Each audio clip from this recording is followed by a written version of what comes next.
천사가 대답하여 가로되 성령이 내게 임하시고 지극히 높으신 이의 능력이 너를 덮으시리니 이러므로 나실 바 거룩한 자는 하나님의 아들이라 일컬으리라. 누가복음 1장 35절. 이 말씀은 하나님의 소식을 전하는 가브리엘 천사를 통하여 처녀 마리아에게 성령으로 잉태할 것을 알려주는 말씀입니다. 소위 천사의 수태고지라고 표현된 유명한 말씀입니다. 예수 그리스도는 세상 죄를 담당하기 위해 속죄 제물이 되기 위해서 이 땅에 오셨습니다. 대속을 위한 속죄 제물이 되기 위해서 아담을 통한 육신적인 후손으로 온 것이 아니라 성령을 통하여 여자의 후손으로 오셨습니다. 아담의 혈통을 통하여 유전된 죄와 상관없이 이 땅에 오심으로 죄 없는 유일한 존재가 되셔서 속죄 사역을 담당할 자격을 갖게 된 것입니다. 마태복음 1장 18절 예수 그리스도의 나심은 이러하니라. 그 모친 마리아가 요셉과 정혼하고 동거하기 전에 성령으로 잉태된 것이 나타났더니 마태복음 1장 20절 이를 생각할 때 주의 사자가 현몽하여 가로되 다윗의 자손 요셉아 내 아내 마리아 데려오기를 무서워 말라. 저에게 잉태된 자는 성령으로 된 것이라. 요한복음 6장 69절 우리가 주는 하나님의 거룩하신 자신 줄 믿고 알았사옵나이다. 성령과 지극히 높으신 이의 능력, 이 표현처럼 성령과 지극히 높으신 이의 능력이란 말을 잘 살펴보면 성령과 지극히 높으신 이의 능력이라는 말을 병행해서 표현했습니다.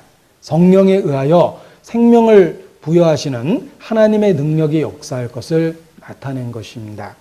하나님의 아들이란 표현이 지금은 진부하게 쓰여져 오히려 참된 의미를 못 깨닫곤 합니다. 그러나 하나님의 아들이란 말은 하나님이 사람이 돼서 이 땅에 오셨다는 의미로 사용되고 있는 놀라운 말씀입니다.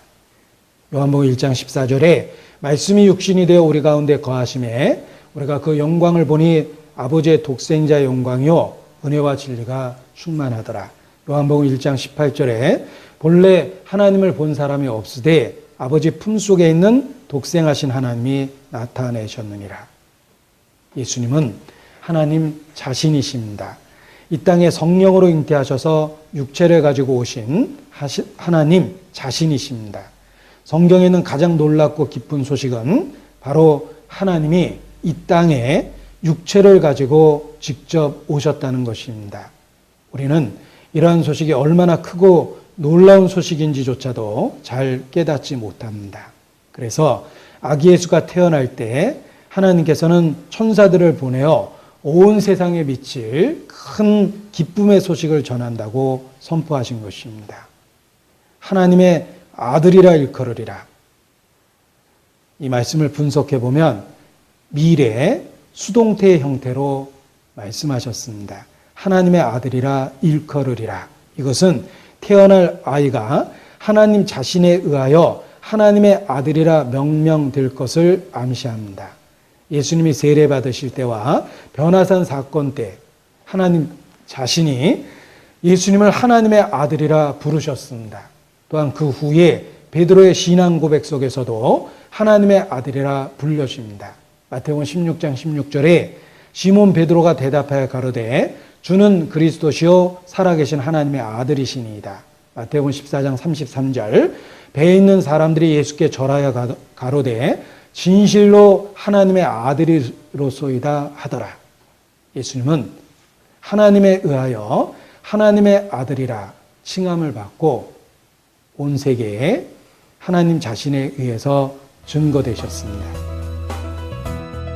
천사가 대답하여 가로되 성령이 내게 임하시고 지극히 높으신 이의 능력이 너를 덮으시리니 이러므로 나실 바 거룩한 자는 하나님의 아들이라 일컬으리라. 누가복음 1장 35절.